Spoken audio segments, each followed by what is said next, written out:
तिसऱ्या प्रहारी मी माझा देह ठेवणार आहे अशी घोषणा वैशाली या गावच्या सीमेवर या वैशाली गावला हे अशा पद्धतीची घोषणा केलेली होती.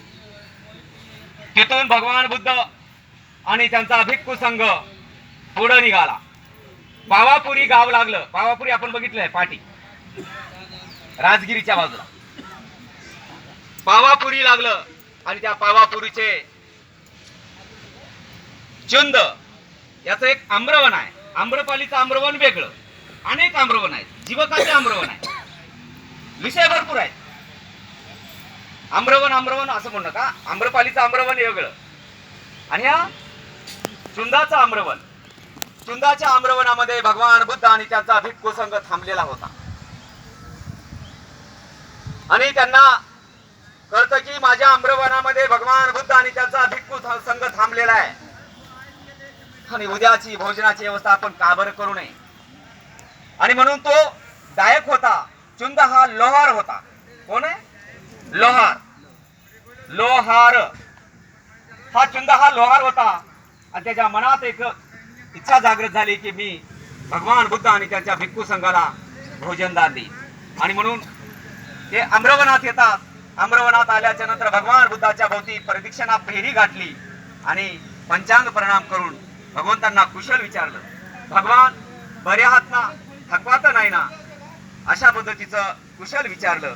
आणि कुशल विचारल्याच्या नंतर भगवान बुद्धांना चुंद यांनी निमंत्रण दिलं. हे भगवान, उद्याला माझ्या घरी तुम्ही भोजनाला या.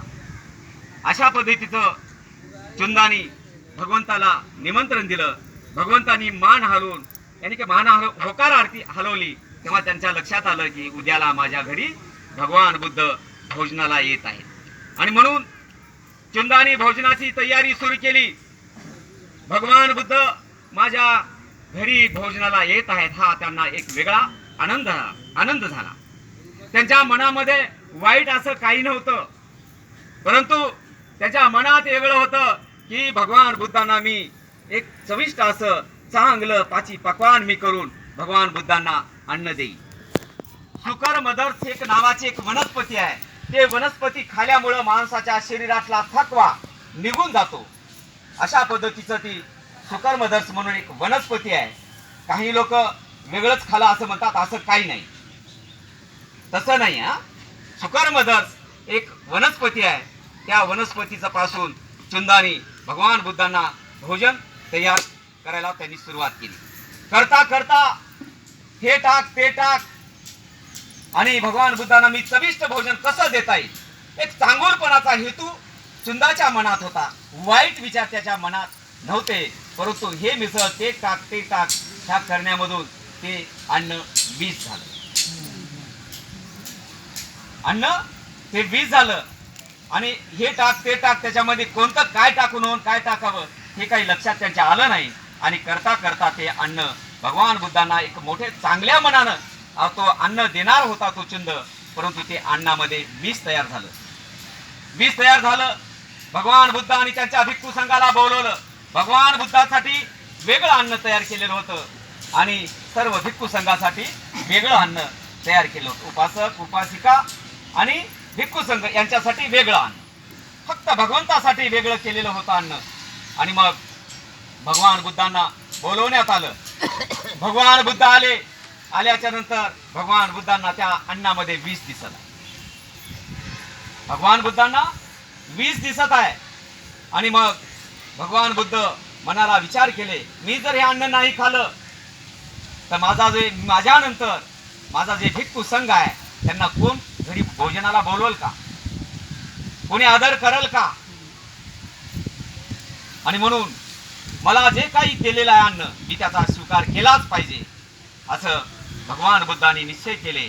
आणि भगवान बुद्धांनी ते अन्न जे काही चुंदानी अतिशय चांगलपणाच्या हेतून त्याने बनवलेलं होतं, बनवता बनवता त्यामध्ये विष झालं आणि ते भगवान बुद्धांनी अन्न ग्रहण केलं.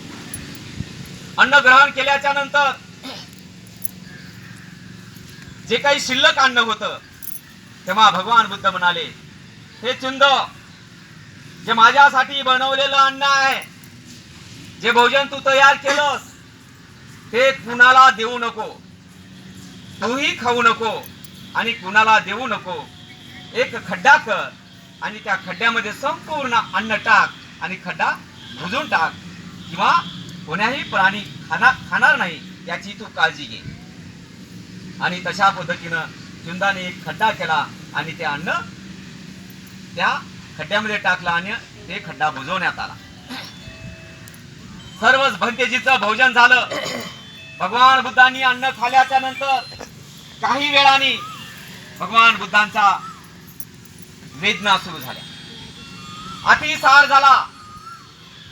अतिसार होणे, संडास लागली, अतिसार झाला आणि तिथून भगवान बुद्ध पुढच्या वाटेला निघाले.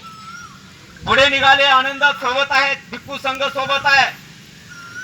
भगवान बुद्ध आनंदाला म्हणतात, हे आनंद, मी थकलो आहे, व्याकुळ झालो आहे, मला कसं तरी होतंय, ह्या ठिकाणी अंतुरणाची चौघडी कर, मला थोडं पडू दे, असं आनंदाला भगवान बुद्ध म्हणतात. आनंदाने अंतुरणाची एका झाडाखाली घडी केली आणि भगवान बुद्धाने त्या अंतुरणावर थोडा आराम केली. परत तिथून पुढे निघाले. चालवत नाही. पुढे गेल्याच्या नंतर आनंदाला म्हणाले, आनंद, मला पाणी हवाय, मला पाणी घेऊन ये, माझा जीव कासावीस होतोय, मला पाणी हवाय. तेव्हा आनंद त्या नदीकडे गेले. त्या नदीमधून काहीतरी जनावरे म्हणा, गाडी बैल काहीतरी तिथून गेलेलं होतं, पाणी स्वच्छ नव्हतं आणि म्हणून आनंद परत वापस आले. आणि भगवान थोडं पुढे चला, पुढे एक कुकुत नदी आहे, त्या नदीमध्ये उतरता येईल, आंघोळी करता येईल, पाणी ग्रहण करता येईल. तेव्हा भगवान बुद्ध म्हणतात, नाही आनंद, मला चलवत नाहीये, मला पाणी हवाय.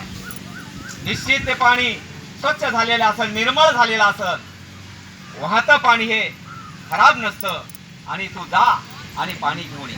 आणि मग परत आनंद जातात आणि ते पाणी खरंच स्वच्छ झालेलं होतं. पाणी ते पात्रात घेतात आणि भगवंतांना देतात. काही वेळ त्या ठिकाणी आराम केल्याच्या नंतर परत पुढे चालू लागले. कुकुत नदीच्या अलीकडं भगवान बुद्ध म्हणाले, आनंद, त्या ठिकाणी अंतुरणाची चौघडी कर, मला थोडं पडू दे, मला आराम करू दे, मला चलवत नाही, मी थकलो आहे, व्याकुळ झालो आहे, अंथरून टाक. भगवान बुद्धांना काय कमी होतं? शुद्धोधन राजा यांना काय कमी होतं? शुद्धोधन राजा यांच्याकडं एका दिवसाला 1000 नांगर चालायची एवढी जमीन जायदाद होती. अनेक